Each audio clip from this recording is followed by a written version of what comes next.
This video is on naming and constructing lines, rays, segments, and angles.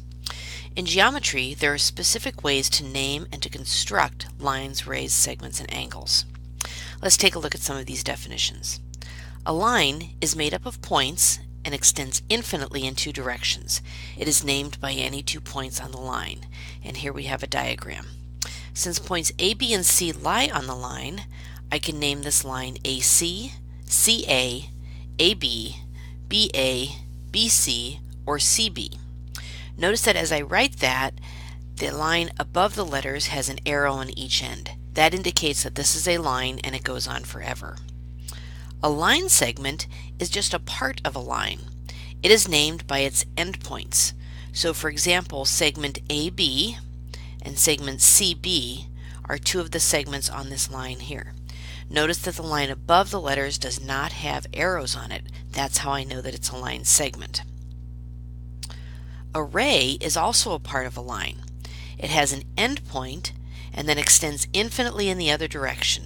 So for example, ray BC starts here at point B and extends up and to the right. It goes through point C and on infinitely forever.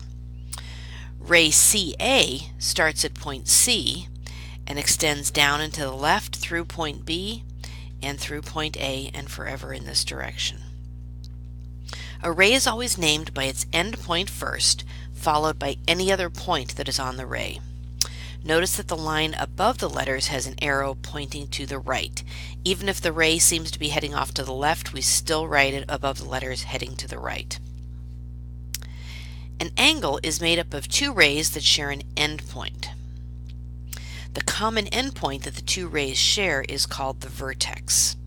And in this angle here, X is my vertex, and I can name it actually in 4 different ways. I can name this as angle Y, X, Z, angle Z, X, Y, angle X, or angle 3.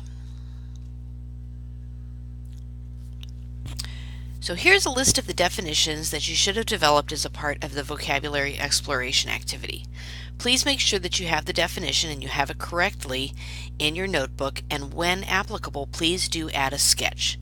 So for your definition of an acute angle, make sure that you draw a picture of an acute angle. In addition to these and other definitions that we'll develop throughout this course, you will need to learn and be able to use theorems and postulates. Theorems are statements that have been proven. So for example, later on in this topic, you will learn that vertical angles are congruent. This is a theorem and it can be proven. Postulates are generally shorter little statements that are accepted to be true and are not proven. Here are 2 postulates I'd like you to be familiar with, so please add these to your notebook.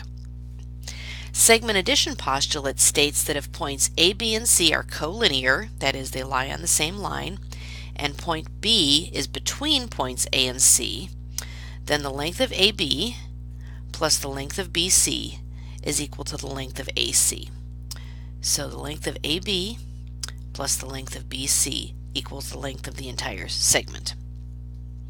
Similarly, angle addition postulate states that if point D is a point in the interior of angle ABC, then the measure of angle ABD, which is marked here in this reddish color, plus the measure of angle DBC, which is marked here in this blue color, is equal to the measure of angle ABC. So the 2 small angles added together equal the large angle. So in this video, we took a look at naming and constructing lines, rays, segments, and angles.